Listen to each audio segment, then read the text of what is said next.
On the federal level, a government, listen, when I started, I didn't know what a trillion was because there Yeah. wasn't a trillion of anything. I couldn't Mm. explain what a trillion was.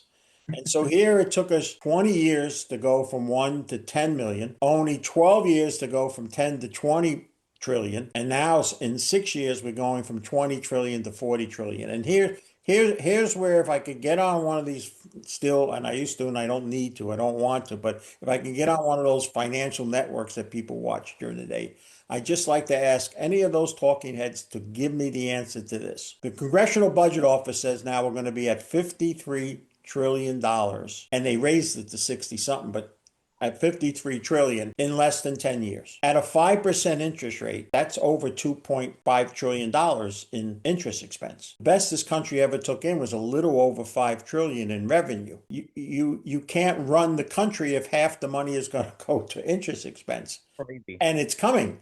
And the older people like me, the gray hair and those people, we've been hearing it for a while, so kind of like people almost get used to hearing it. For a while, so kind of like people almost get used to hearing it.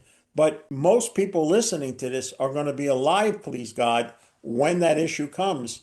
And the government, as we know it or expect to hope it to be, will not be able to provide the same services and do the same things, not counting all the other issues that are out there. So that's why the debt is important. But then at least those folks, they got a printing press.